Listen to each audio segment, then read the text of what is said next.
So now I will talk about Africa. This is Africa.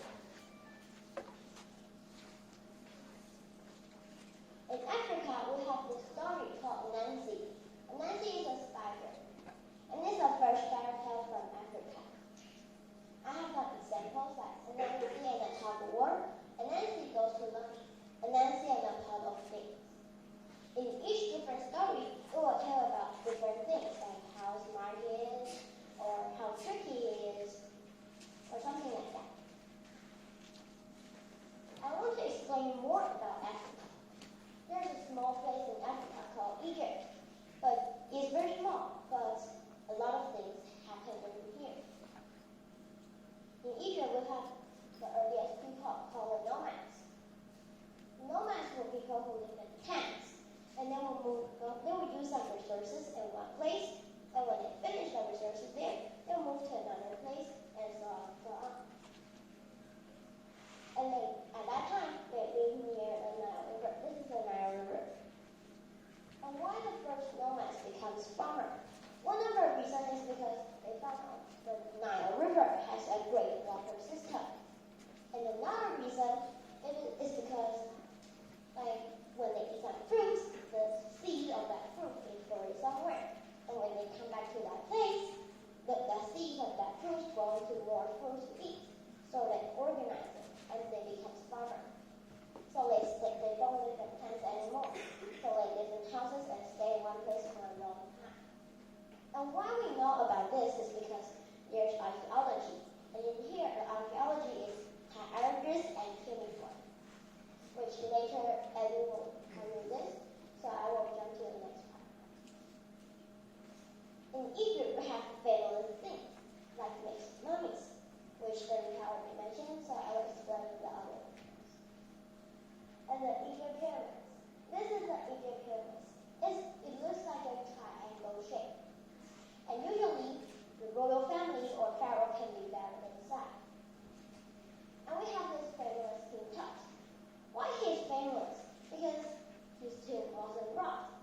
When in the tomb there's a lot of treasures. But if there's treasures, the thieves will want to steal the treasures. But the tomb wasn't rock.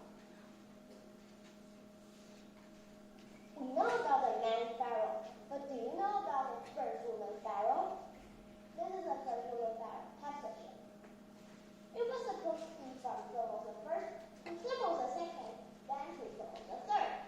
But Thutmose the third was too young to rule. So Hatshepsut helped Thutmose the third to rule. But instead, she becomes a pharaoh eventually. At that time, it's the new kingdom of Egypt.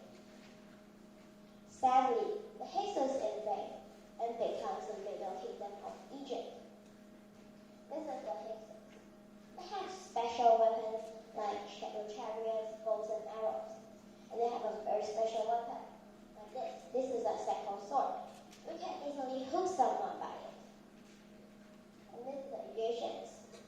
And at the end, the Egyptians use the same weapons to kill the Hyksos. And so next, I will welcome Ellie to tell us about Mesopotamia. Ellie?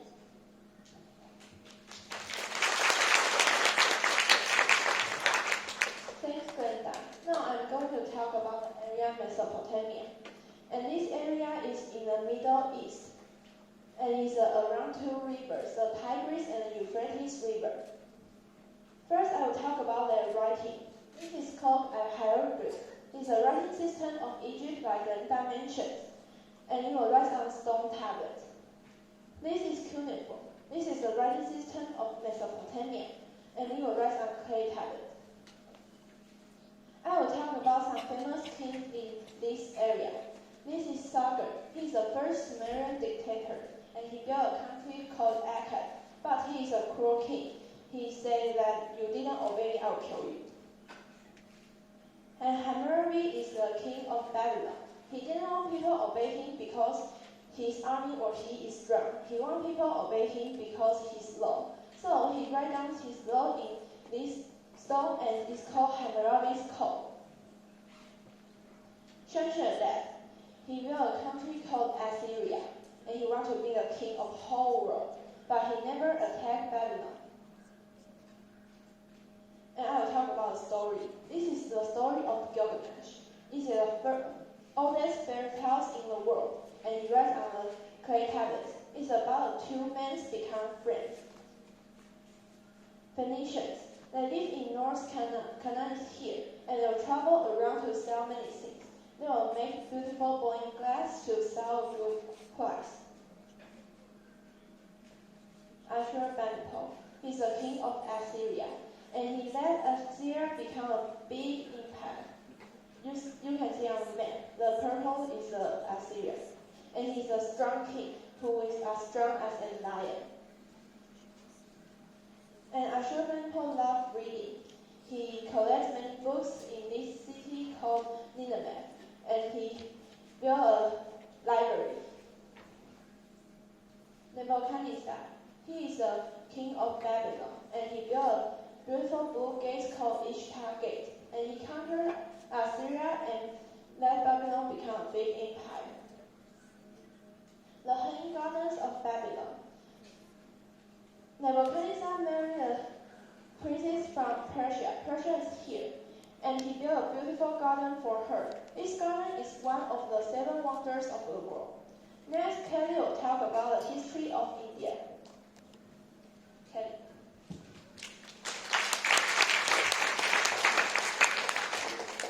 Thanks, Kelly. Now I'm talking about ancient India. First, India is south of Asia. Here. River road. River give people convenient life. People use river to wash or drink. First city of Indus are Harappa, Mohenjo, Mohenjo-daro, and Loka. These 4 places are first city of Indus River. Mohenjo-daro was one of important city of Indus River. Mohenjo-daro are a dense city of its time, but around 1900 BCE. Mohenjo-daro was abandoned. Indus Valley civilization was the Bronze Age. The river flowing Pakistan. Indus Valley had its Bronze Age because they found the stone walls, bronze, and steel. Aryan people, or called Indian Iranian. In the past, Aryan people think German was the pure Nordic people, so they want to conquer our race. The Golden Age of India. Groups Iran made India an important culture center, but 10th and 11th centuries. Another Golden Age around Europe. And next, we are talking about ancient China.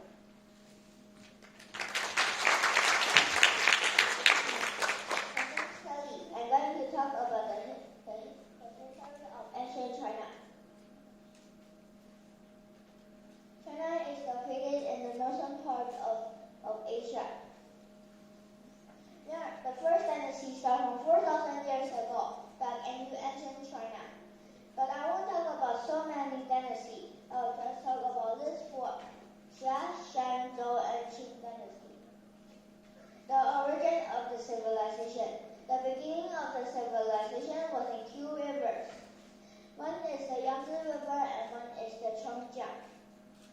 But how do people know that? Archaeologists find pottery near caves. So that means there are people near the rivers.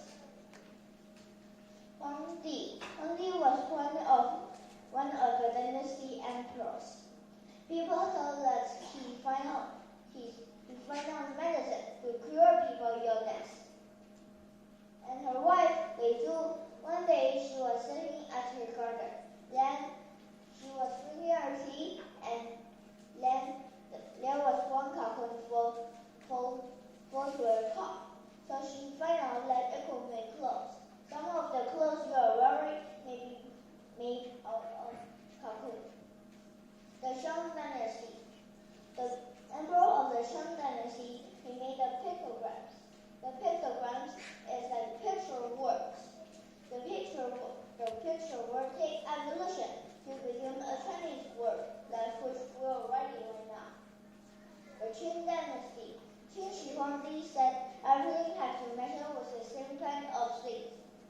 Five things had to use with the same kind of money. Because in different dynasties, they use different types of money.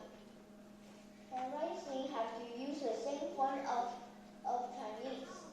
Because in each dynasty, they also created many Chinese words. And axles and weapons have to be the same size. Because some are big, some are small. Some could fit in the road, some could not.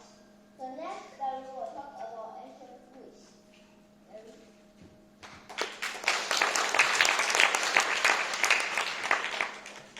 Thank you, Leo. And then I'll talk about Crete. Crete is a small island in the Mediterranean Sea. It's the Mediterranean Sea and Crete. Not a long time ago, a tribe called the Minoans settled down here. They entertain themselves in a strange way by living overboard. They also have the ball jumping festival. The ball jumping festival will held on the river.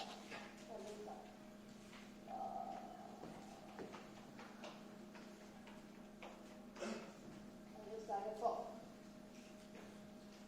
Ball jumping was a very dangerous sport. So the ball jumpers suddenly lived past the age of 20. They were often killed by the ball that they were supposed to leap over. The Minoans were also famous as sailing and shipbuilding. At that time, the Mediterranean Sea was full of pirates, so if they wanted to trade with other countries, they need a strong army that could fight on water. There are many stories about the Minoans, and one of the famous stories was the story of Minotaur. This is a picture of Minotaur. He was half man and half ball. He liked to eat human beings and lived in a maze that under the palace. At the end of the story, Princess was the king of Athens killed the Minotaur. The Minoans was a strong civilization, but one day, the volcano on Syria erupted and the Minoans ran away from Crete. The Minoans were now weak, so strangers landed on the shore of Crete, and they are in Mycenae. They are from the city of Mycenae. This is Mycenae. The Mycenaeans know how to use bronze weapons and know how to use war chariot. After they take over Crete, they also take over the other country in the Aegean Sea. The Mycenaeans thought they were the strongest, but they forgot the barbarians around them. The barbarians at that time used people who are not from Greece. The barbarians know how to use iron weapons and javelin. The iron was even stronger than bronze. So the barbarians attacked the city that the Mycenaeans had conquered, and then they take it over. But the barbarian tribe is like a warrior tribe. They don't know how to read or write, so we only knew very little about them. And we called it the Greek Dark Ages. In this book, we learn many things about the ancient people, including their lives, their buildings, and their culture. What's more, we also learn many interesting legends. We also hope to learn more ancient stories in the future. Thank you.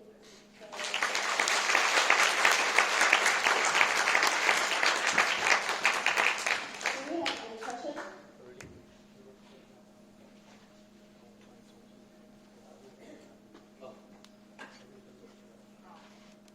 Which country was the strongest in Mesopotamia?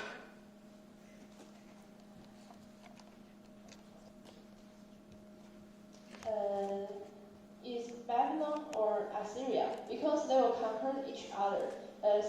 Sometimes Assyria take off Babylon, and sometimes Babylon take off Assyria.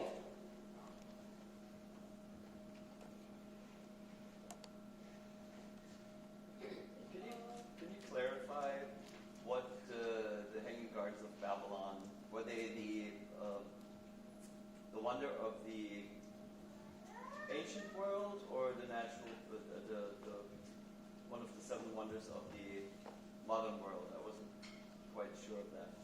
It's the seven wonders of the ancient world. Yes. Thank you.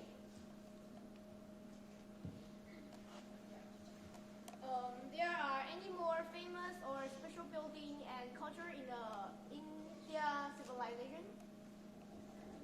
Yes. Which? Can you say it again? There are any more famous or special building and culture in the Indian civilization? Like Indus Valley and some Mohenjo-daro and large fortress. Okay, thank you for the presenters. Now let's welcome teachers to the event.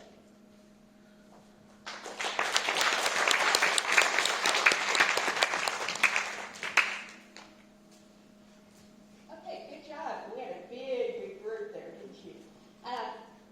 So I'm going to talk about the group as a whole, and then we'll talk about some individual things.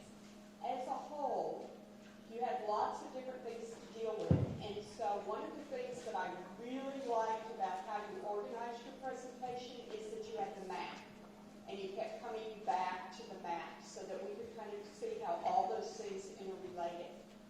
Now, the one thing that I would suggest for everybody is that you think about the one thing that made your culture the most significant and try to tighten up your ideas so that they're all around that one thing instead of trying to talk about so many different things, because sometimes it was hard to tell why the various different things you talked about contributed to making it a great culture. It felt like there were just lots of little details and we couldn't kind of figure out how they all went together. So if you would think about one main thing and then relate that, then that would help us to understand. On the other hand, we did a really good job pulling it all together at the end, so that was nice. We had that nice conclusion. So, good job.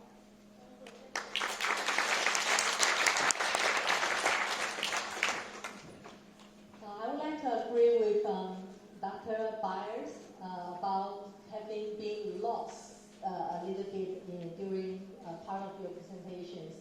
And I really appreciate the fact that you understand each culture in such a great detail. And when you introduce them, if you could provide, because you are doing different areas of the world, if you could provide us with some what we call internal preview. For example, say, first I'm going to, for my part, I would like to introduce the area in three dimensions. First, most of the amazing invention. The second, the kings and leaders of that civilization. And the third is will share a fairy tale with you. So that would guide the audience into understanding what is going to happen. And then when you move forward section by section, we understand you comprehend the message more. And for Glenda, you are very natural with your body language. This is amazing. You are acting all the way through it. When you mention about planting, and when you mention about the sword, I really feel like I touch my neck. Am I going to be chopped off by the sword? So you use a lot of body language. This is a very natural thing to you. I think you can just feel comfortable with your body language. Make it bigger, okay? And when you are talking about things like the nomads, when they move, because they move from one place and they use up the resource of this place, and then just 2 steps. They move to another place and then they adapt to the resource of that place. And that will make your stage use even better. And for Ellie, everyone likes stories. So I will appreciate you actually tell us a little bit about the fairy tale story. And instead of wanting to tell us a lot about the details of the section of the book. Yeah, so maybe share interesting fun facts about those people that will make your originally very well organized speech much more attractive as well. And Kelly, when you talk, when in your PowerPoint, it's very informative, and you guide us with also maps and details. And there are a few typos on your presentation. And so for all of you, there are little bits of like spellings A-E-E-A. And I would like to share one of my experience with you is you can use a magic finger check. What is a magic finger? Because when we read what we thought, right? Okay, so if you can just put your finger on the screen and check the word letter by letter, then I think many of the tense problems or the typos would be could be escaped. And all in all, I like all your presentation a lot, and especially when Leo, you mentioned China, and you move forward from a huge, long history of Chinese civilization. And so you're moving chronologically down from the past to the present. So maybe you can spend a little bit of time saying like a Huangdi is during a year, something to something. And then when you mention like Song is or Qing is from 200 BC to 200 something BC. Okay, and that would sort of give us a bit more time to think about, imagine the time change moving forward. And also, Gary, just one little thing about the map. Because you use a very big map so that we can have an idea of the Mediterranean area, and click a tiny spot on that map. So that was a good thing. That's wonderful because we have a great image of the Mediterranean area. And if maybe you can give us an extra window to have a larger picture of Crete. Yeah, that would perfect your presentation. Okay, and so I enjoyed it very much, and I learned a lot from that part of history that I, even in my world history lesson when I was in actually junior high school, not so lucky as you in elementary school, so I really enjoyed that. And also about the conclusion part. You gave us a very good conclusion of the book, and that was wonderful. And I look forward